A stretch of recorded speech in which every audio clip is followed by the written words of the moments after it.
जागतिक वन्यजीव सप्ताह हा निसर्गप्रेमी आणि पर्यावरण संवर्धनासाठी कार्यरत असलेल्या प्रत्येकासाठी एक महत्त्वाचा पर्वणीचा काळ आहे.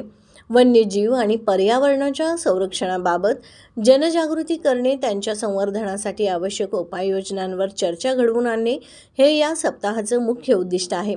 वन्यजीव हे निसर्गाच्या समतोलासाठी अत्यंत महत्त्वाचे घटक आहेत.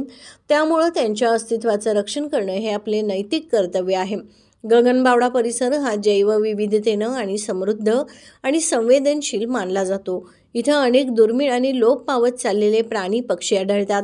या भागात वन्यजीवांमध्ये गवारेडा, बिबट्या, सांबर, शेखरू, पश्चिम घाटातील वैशिष्ट्यपूर्ण प्रजाती, ससे, कोल्हे, डुक्कर, खवल्या मांजर, शाळींदर याशिवाय अनेक प्रकारचे पक्षी आणि सरपटणारे प्राणी, फुलपाखरे आणि कीटक यांचा समावेश या जैवविविधतेत होतो.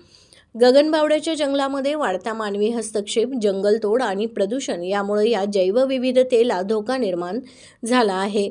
त्यामुळे वन्यजीव सप्ताहाच्या निमित्तानं स्थानिक प्रशासन, पर्यावरणप्रेमी संस्था आणि नागरिकांनी एकत्र येऊन गगनबावड्याच्या जैवविविधतेचं महत्त्व अधोरेखित करून तिच्या संवर्धनासाठी ठोस पावले उचलणं ही काळाची गरज आहे.